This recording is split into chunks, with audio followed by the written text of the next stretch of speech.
Hello. So, 2025 was quite a interesting year for new music. I think 2024 had more on my radar, even though I hoped to have my radar for new music like sharper, more tuned.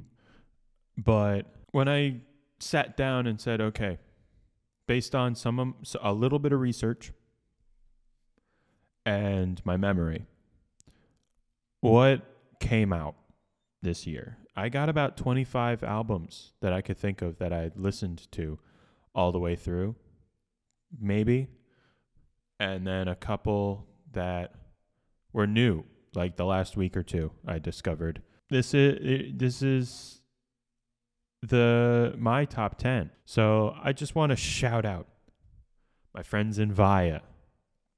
Instar is it's such a great start. You know, a lot of bands might not make a good first album. It might be mediocre. It might be just okay. But I think they really knocked their first record out of the park. I think it was a great start. Another shout out I want to make is to my brother's band, End Delirium. Their album Reckless came out this fall, and I think it is way better than their first album. This is their sophomore outing as a band, and it is really cool. It's like soft indie rock, kind of. It's more dynamic than their first album, I believe. It's good. Maybe because I've seen them play at bars so much. It's good, like hanging out at the bar kind of music. Next up, I got 4 honorable mentions.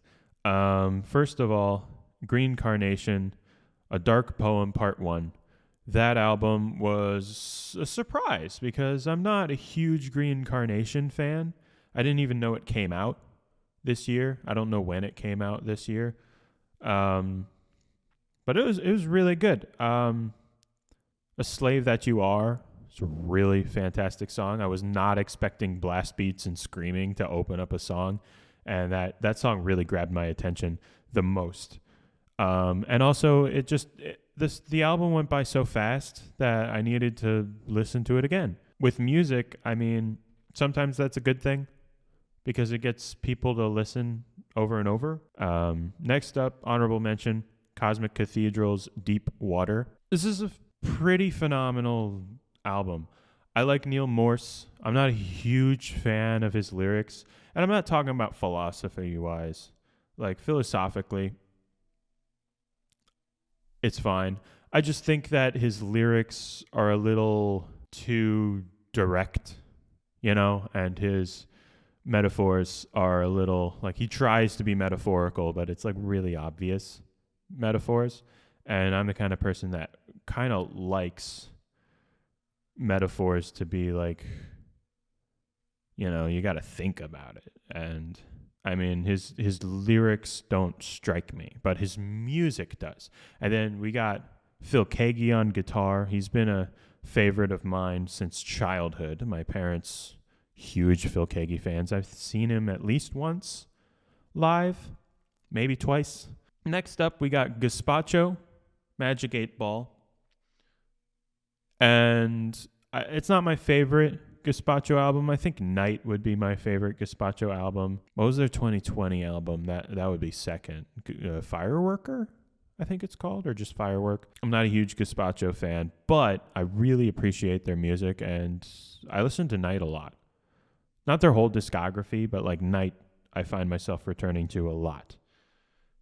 And then finally, yes, I'm wearing the tour shirt from their last tour.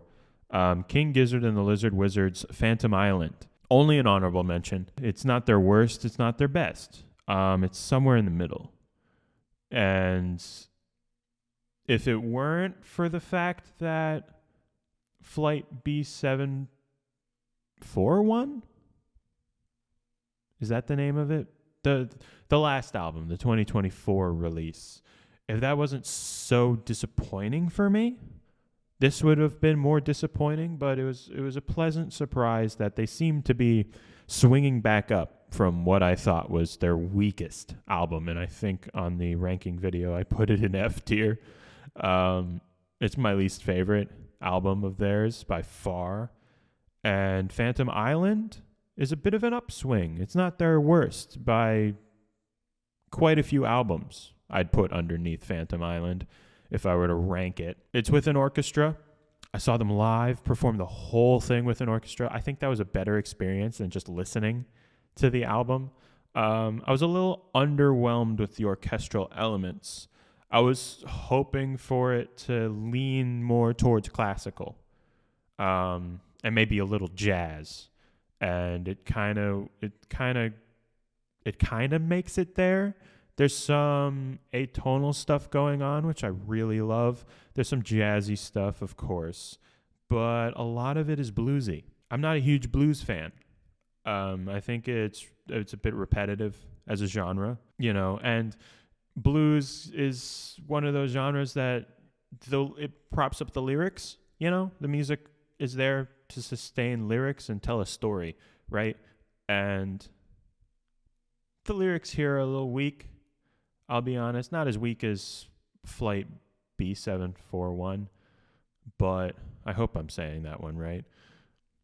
But yeah, those are my thoughts. That's I didn't review this album. I should have, but I didn't. So that's my little mini review of that album to cap off the honorable mentions. So now, let's get into our top 10. Number 10, Dream Theater with Parasomnia. Out of all the albums here, I probably listened to this the most. I'll be honest. And at first, with the singles, I was not sold. But then in context with the whole album and kind of just listening to it over and over again, I found myself liking it a lot more. And it almost didn't make it.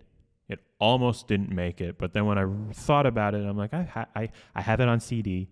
I think there's only one other album on this list I can say the same thing about. So even my Spotify and my YouTube music metrics are off by how much I've listened to it because I've listened to it in the car.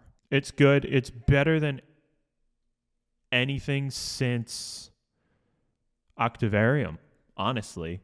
There's not a bad track on the album. Even the opener instrumental kind of, I guess you can call it an overture. It isn't a weak song, even Systematic Chaos, I think, has one weak song on it. So I'd put Parasomnia above that. But yeah, Parasomnia, number 10. Number 9. This is one I just discovered a couple weeks ago. Jonas Lindberg and the Other Side with Time Frames. There's not too much I can say about this other than I really liked it. Classic prog sentiments. Yeah.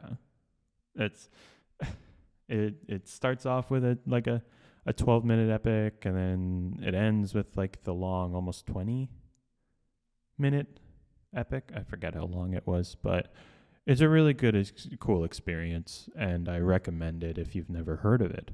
Number 8, Between the Buried and Me with The Blue Nowhere. This was an album that had been out for a while, and I saw it in my recommended. I'm like, oh, is that new? It's relatively new. I think it came out in September, but I only started listening to it a week or two ago. I've given it a couple spins. I think it's good. Nowhere near as good as Colors or Parallax. It's very eclectic, as you could expect from Between the Buried and Me. I don't know if the harsh vocals are as good as they've been on past albums. I don't know anything about Between the Buried and Me's lineup. It kind of sounds like a different singer. I'm not good at research, so I don't know anything. But, the songwriting is incredible. Number 7, kind of a surprise. It's not nepotism because this is a friend of a friend, but Mitch Town with Refuge. I had to include this on this list because this is such a great example of how jazz is still alive today. It's like a organ trio, organ, guitar, and drums, and then the bass parts are all footwork on the pedals, which is incredible.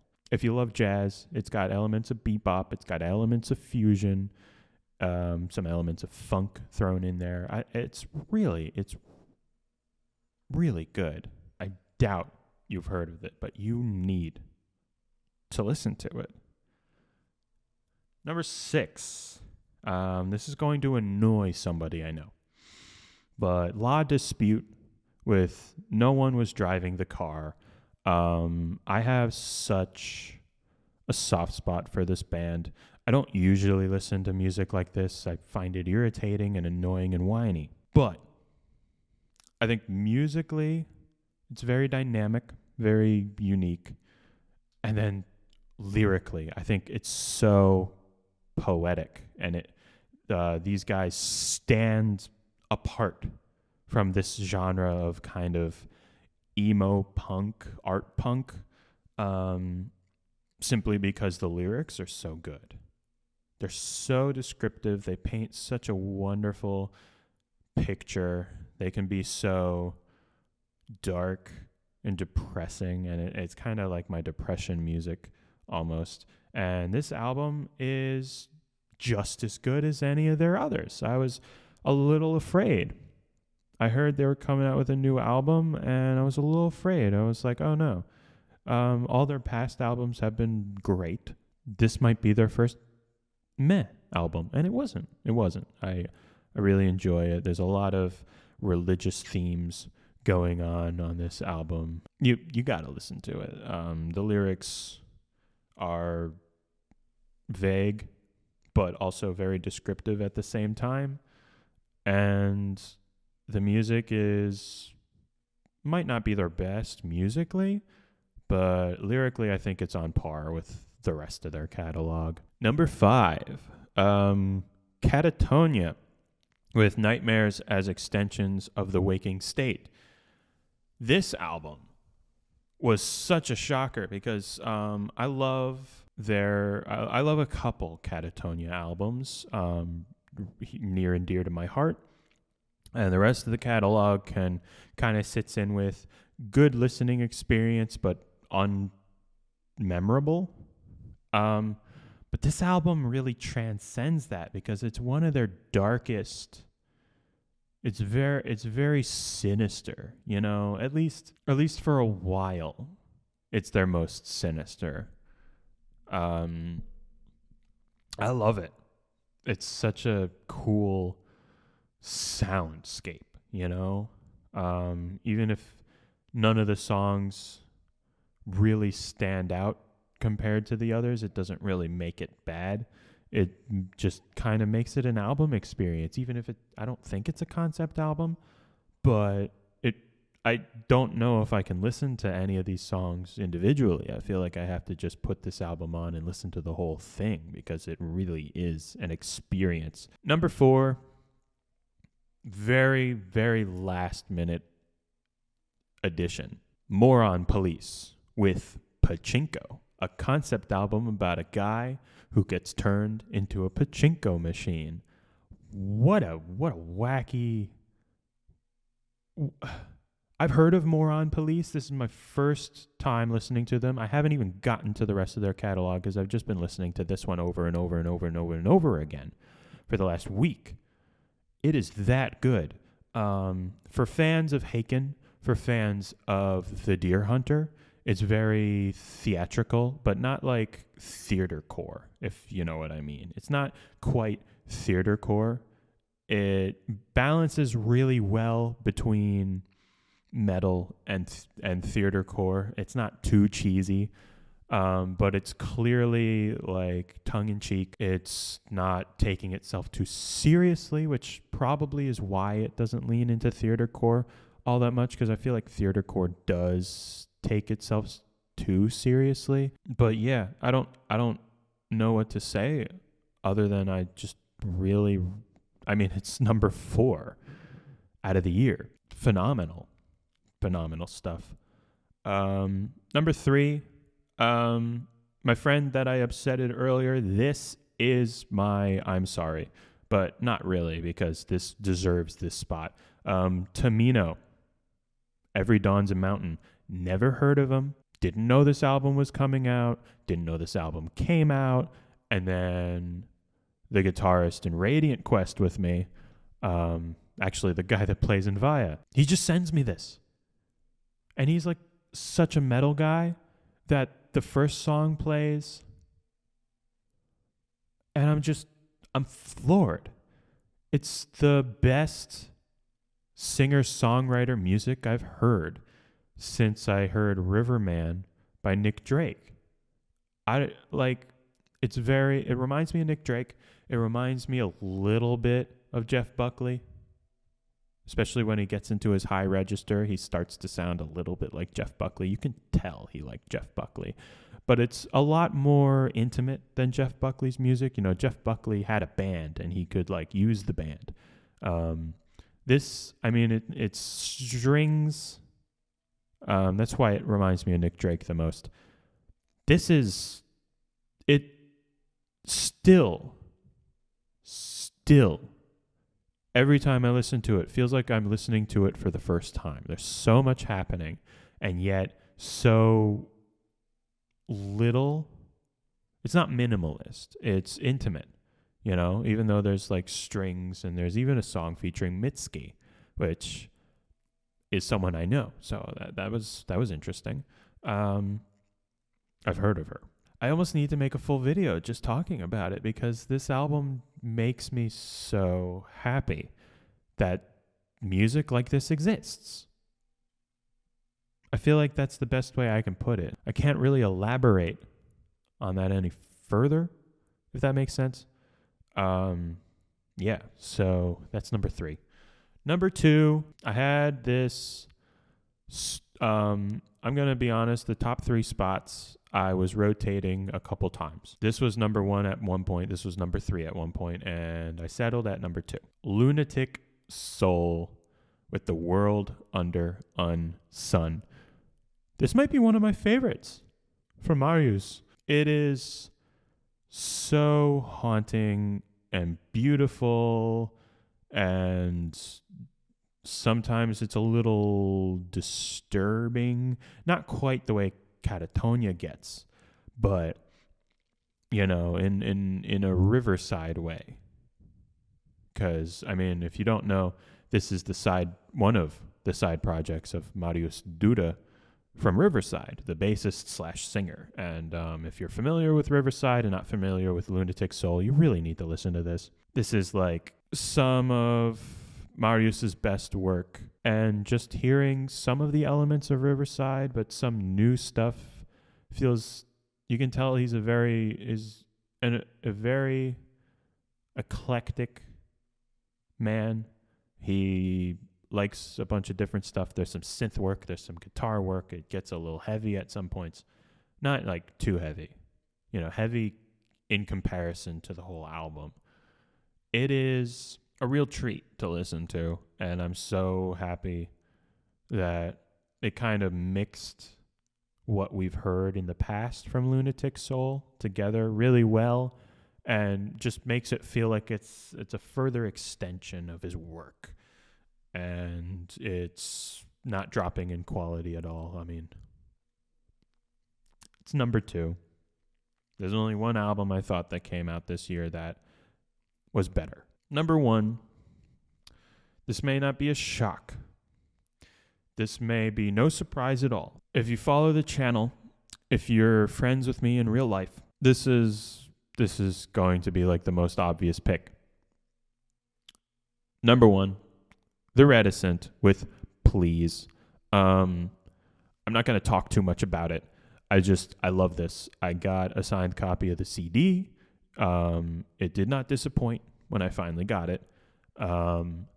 Sounds great. It's not my favorite from The Reticent, but My favorite from the Reticent is the Oubliette, and I'd consider that a 10 out of 10 album. But it grows on me more and more the more I listen to it, which is saying something because I already loved it a ton. But yeah, it's hands down my favorite album of the year. What was your favorite album of the year? What was your top 3? Was any of them something I listed?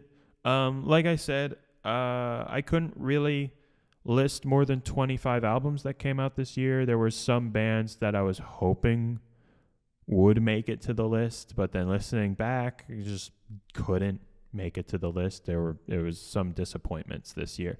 But overall, I think it was a good year for music, and I want to hear from you. Obviously, I want the engagement, but I'm legitimately curious what people thought was their favorite album this year. I know some people that are fans of Lunatic Soul who would put it at number 1. I know some people putting More on Police at number 1. But what do you think? Yeah, that's all I really got. That's my top 10 for the year.